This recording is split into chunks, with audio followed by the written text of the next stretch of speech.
Thank you, Richard, and Nancy, and everybody else for being here. Good afternoon.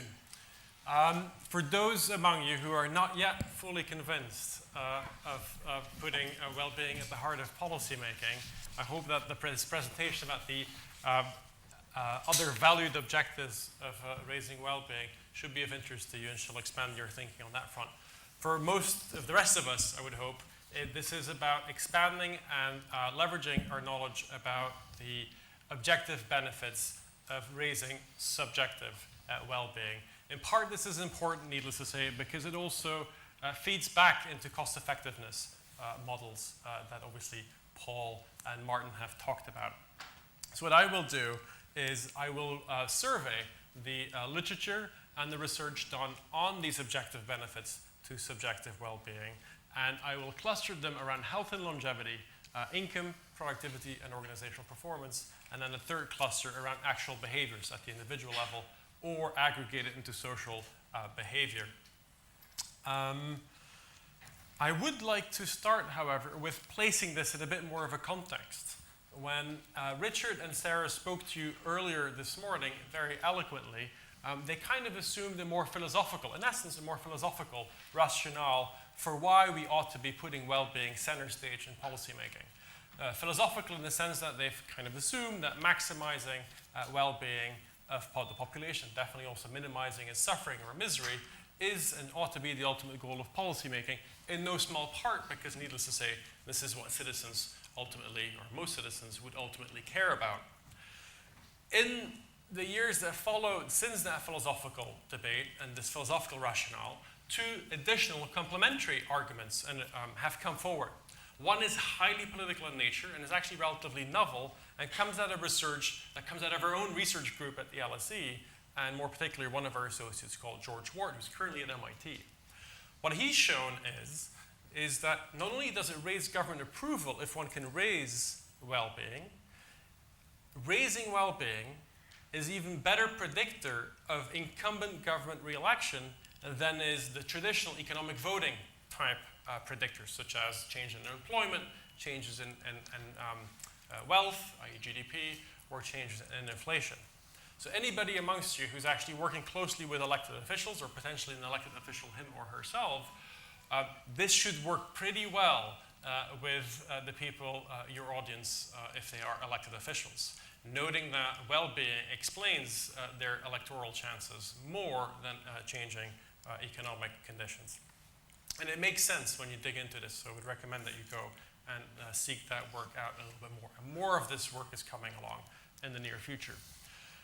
An additional complementary rationale to the philosophical one or the narrow political one is the one that I'm going to be talking about, which is about the objective benefits. And that could be considered an economic rationale because a lot of these benefits that I'll be going through have positive spillover effects on all other kinds of policy domains that will have cost savings attached to them and will be relevant to your other policy domains. So in a nutshell, and I know it's a bit cheeky, but happiness is truly smart policy because it's not only the right thing to do from a philosophical perspective, it's also the politically clever and economically smart thing to do as well. So that's to provide a bit of context where I think this kind of work comes in.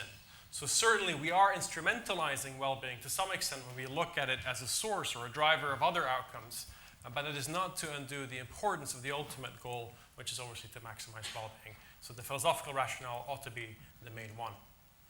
So in terms of health and longevity, and I will run you through a number of positive associations with raising well-being, and I want to note from the get-go that the list that I'm showing is not just a haphazard list of positive items related to well-being.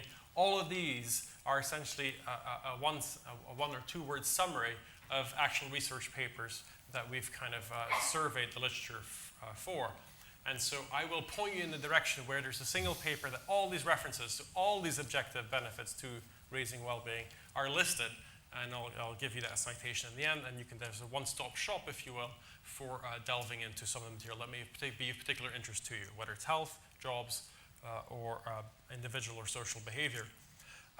So we know that physiological functioning is affected by positive affective states or life satisfaction. So we know it reduces inflammation, we know it improves improves cardiovascular health, and immune and endocrine systems.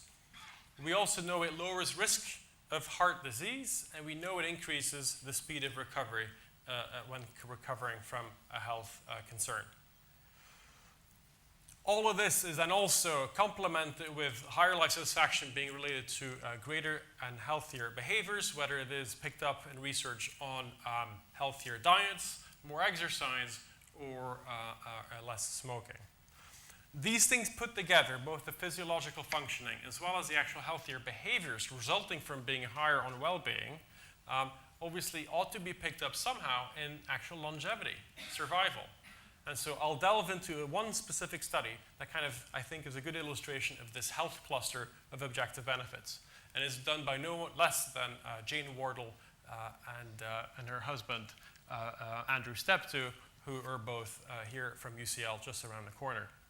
And so what they've done is a famous study that I think should speak to everybody's imagination and is as powerful an argument I think there is in terms of why raising well-being is a worthwhile goal if you also consider it as an instrument for other objective outcomes, in this case, actual survival and longevity. What you see here behind me is the following. It is a study of ELSA, the English Longitudinal Study of Aging. And what Andrew and Jane have done is they've looked at all the people in that study who are above 50, categorized them into either high on positive affect, medium on positive affect, or low on positive affect, which is obviously not their own choice, but it's part of the responses that come out at a specific point in time. And then they've tracked how these three different groups have done in the 60 months, otherwise 5 years, that followed this. And it got published in 2011 in the Proceedings of the National Academy of Sciences. What they found is the following. People who were in the low positive affective group, 95% of these people survived, or otherwise 5% passed away in that space of 5 years. In the high positive affective group, 97 or closer to 98% of people had survived. That's a big difference, especially considering that Jane and Andrew obviously controlled for health conditions and other demographics to begin with, so that the split into these groups was not purely based on just affective states, but it was already controlling for demographics. So that's a big difference and should all make us think about, yes, well-being is the right thing to pursue, but think also about the positive health outcomes resulting from it. So I think there is no better study to wrap up the cluster around the impact of health. If I now move to more income, productivity, and organizational performance, whether it's public organizations or private organizations or individuals within that, and I'll start with more effects on individual behavior, what we find is, and again, this is all, I focused in on the causal evidence, oftentimes coming through from lab experiments, and so we can speak with some level of confidence in these cases. We find that raising well-being raises cognitive functioning, which gets expressed in creativity and cognitive flexibility, which is obviously important. It raises focus and motivation, and all of this obviously comes together in productivity. And so a famous study, although relatively recent, but it is famous because it is the first lab study linking raising well-being to productivity, was done by Andrew Oswald and colleagues at the University of Warwick. And what they found is that interventions, well, I'll explain the study. They brought in about 200 students, randomized them into a treatment and a control group, and intervened in the treatment group with little interventions that aimed to raise people's well-being before they went, both the treatment control group, before they went through standard productivity tasks. What they found was that the average productivity effect, positive effect, of the happiness interventions was around 12%, which is a lot. And so some of you may be wondering, so what were these happiness interventions? And so what they were was actually relatively small-scale things. One was putting fruits and, admittedly, chocolates for the treatment group. Another intervention was about having these students spend 10 minutes watching a comedy clip in the treatment group, which measurably impacted their well-being for the next hour or so, which then had measurable impact on productivity.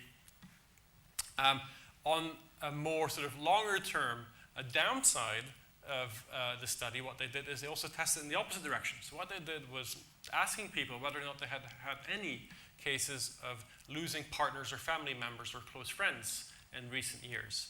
And so they reminded, to some extent, people of these human losses that they had suffered.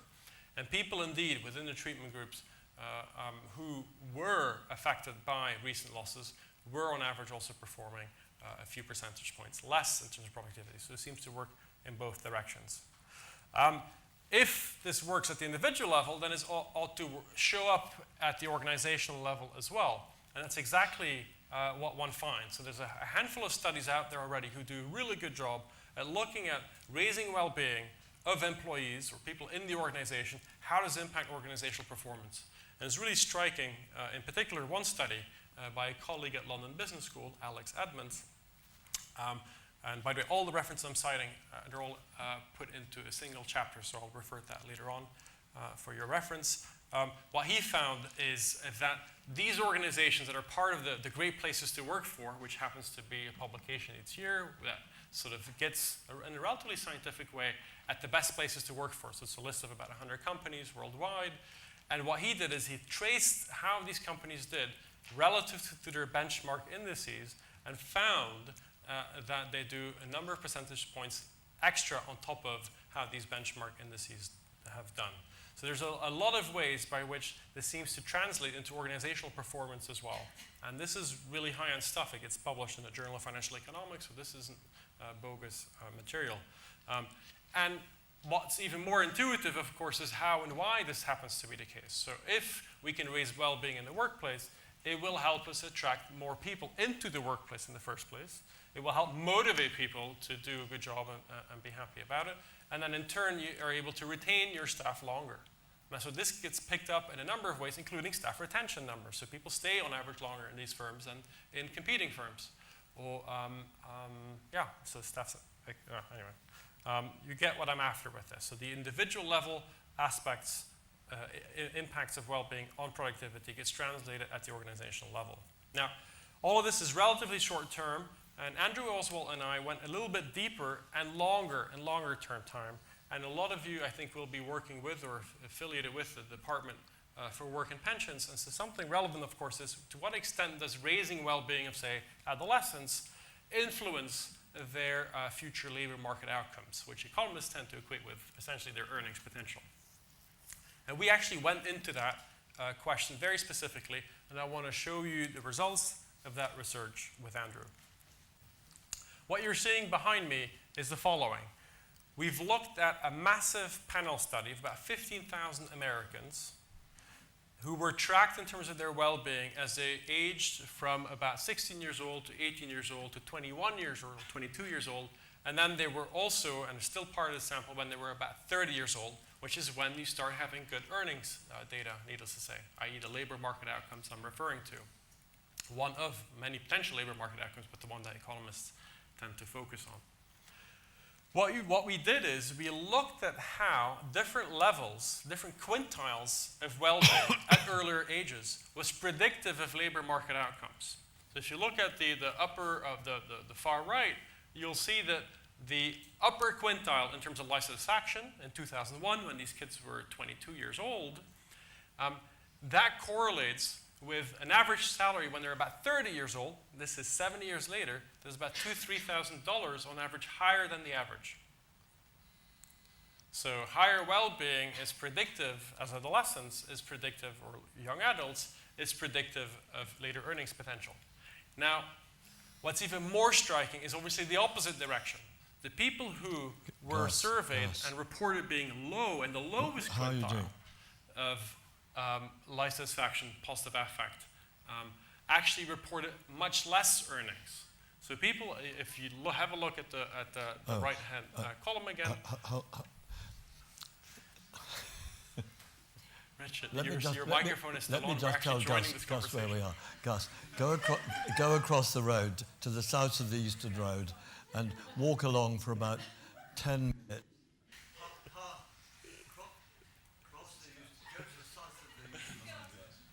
Yeah, it's Gus. Please bear with me.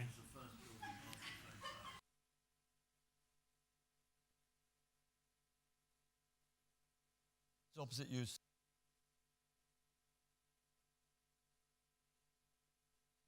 know that the next speaker is only across the road and still wandering around and trying to find his way, we might as well take a bit longer then.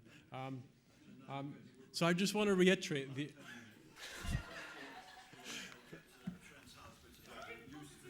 And then you'll get to... Then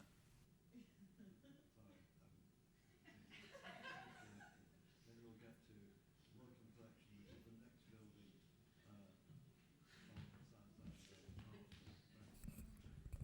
next building. Technology does pull strange tricks on people. Anyway, so again, just to reiterate, so massive predictive power of life satisfaction, specifically as one gets closer to the actual outcome time that we're looking at, and especially also in the negative sense. So we're always looking at happiness makes you wealthier potentially, if you want to look at it very materialistically, but we should also be considering that unhappiness makes you much less well off. So oftentimes it's actually worthwhile spending more focus on the negative end of the distribution than the positive end. So I'm thinking if you have colleagues who are still very skeptical about well-being and the benefits of putting it center stage, and they're more materialistic in nature, then I would suggest that you point them in the direction of this particular piece of research, because that will help them think about these matters. Whom I wouldn't talk to about in terms of this study would be, if any of you have children, I would not show this to your kids, because if they read this properly, they may come back at you and ask not just happiness, but euphoria, because I think it will be related to higher earnings later on. All right, let's move on to decision-making as such, which I think is the individual and social behavior, of which decision-making is the individual part, which is a cluster of objective benefits to well-being that I think is also important and a bit overlooked at times. There's less research on this, but the research that we find of a robust nature would indicate that being able to raise people's well-being leads to longer-term time preferences and delayed gratification, which in turn gets picked up in higher savings rates and less consumption in the moment, but saving for the next day. This then leads to reduced risk-taking as well, or its complementary aspect of individual behavior. And so here we've done a little bit of extra research on this front, and I know that earlier today there was somebody speaking about who is familiar or operating in the road and transport type of field, and was wondering about what can we do there in terms of well-being. Well, you'll be pleased to know that the study that we did to try and get at risky behaviors was precisely in road and traffic safety. So what we did here is to look at a massive study or sample of people for whom we had a response about whether or not they were wearing their seatbelts in traffic. Now we split this up by what level of life satisfaction they also score to see whether or not there seems to be an association, or whether there would be an association between life satisfaction and risky behaviors, small risky behaviors in everyday life. And lo and behold, yes, there was a relatively major one, in fact, because when we look at people who are very satisfied, 90% of the time they will be using their seatbelt, always or nearly always, in fact. Whereas in the people who are dissatisfied with life, you find that they are less likely to be wearing their seatbelt. In fact, about 80% of the time will they be wearing their seatbelts for certain. That's a relatively big difference. And if you're into traffic safety, you'll appreciate our replication study, which was done not just on people's responses to whether or not they wear their seatbelts, but to actually know about whether or not they get involved in motor vehicle accidents in the first place. But again, here's obviously a problem, because if we look at life satisfaction and being involved in motor vehicle accidents, well, they could be unhappy because they were in an accident in the first place, which would not be totally unreasonable to think. So what we there did is to look at their life satisfaction and happiness prior to the period over which it was evaluated whether or not they got involved in a vehicle accident. And what we find here is very similar to the study on the seatbelt usage. And what we find is, amongst the very dissatisfied category, about 15% of people got involved in an accident by 2008, so following the period that they were measured in terms of life satisfaction. Much less, in fact 9.5% only, of the people who were highly satisfied with their lives. So there seems to be something there around how you evaluate your life and the kind of risks that are being taken in traffic, something as banal as traffic. while I say it's banal, it also makes a lot of sense. If we take a basic economic perspective, you'll find that one could argue, well, if I value my life more greatly, I will take slightly more care of my life. And so if we can raise, which is a very economic-y way of approaching things, but it also makes a hell of a lot of sense, I would argue. And so that is what we find in the case of something as basic as traffic safety. And so this, I think, I haven't seen many studies similar of this, but I think there could be much more done on individual behavior and risk-taking. In terms of social behavior, pro-social behavior specifically, what we find is, and there's some really good work, again, mostly out of the United States, but also the UK, is the link between pro-social behavior, such as volunteering and giving to charity, and happiness as such. And it's a very strong, dynamic relationship. So obviously here I'm all about the objective benefits, and so what we find is that happier individuals are more likely to give to charity, are more likely to volunteer their time. They will have relationships that are both more, a quantity element, as well as a better quality of these interactions and the relationships that they're having. What makes this actually such an important aspect, this notion of community and raising well-being will help community ties, is precisely because it works in both directions very strongly. So the people who have done the lab studies around this to really show the causal effects of pro-social behavior and as it relates to well-being, show that it works nicely in both directions. So if one can put it into motion, it may actually generate positive feedback loops, which is not something you'll find across the well-being space. So for example, if I can raise well-being, I will find that people will become slightly more pro-social in terms of volunteering or charity, and giving to other people makes me happier in turn, which then may in turn lead to greater pro-social behavior. So it's one of these great aspects that you'll find can actually relate and sort of have multiple multiplier effects, if you will, in a way that keeps going. Okay, so that I think is was a good example of these individual and social behaviors and how well-being can impact those in a positive way, which should perhaps be helpful in the cost-effectiveness studies that you're doing, or making the argument to more skeptical colleagues at work in terms of making them think also about putting well-being at the heart of policymaking. As promised, I thought I'd give you the citation where all this material has been collected together, and I'm glad some of you are taking notes. This is chapter 4 in the World Happiness Report back in 2013.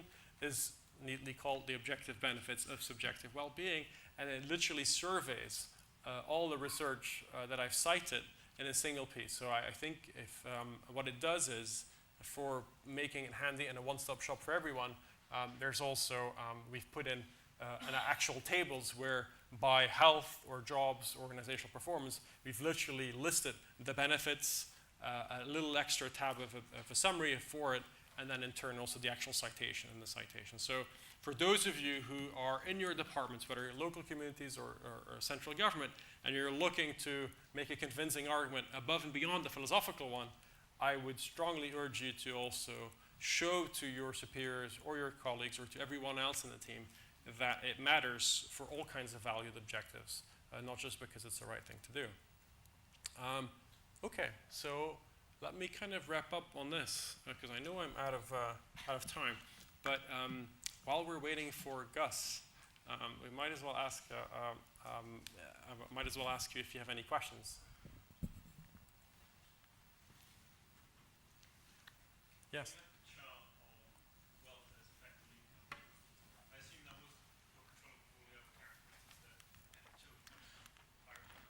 I was hoping you would ask that question. Thank you. I did not plan this, but so it is a great question, but I didn't realize we would have time for it, but now we do, which is this. He's absolutely right.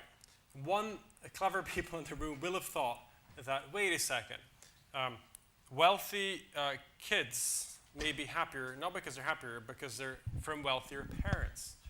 And their labor market outcomes could be the result of being from a higher socioeconomic status to begin with, especially in the case of England, of course, with private schooling and other social networks associated with socioeconomic status. This is a very good point and could be a confounding factor for why what we're finding.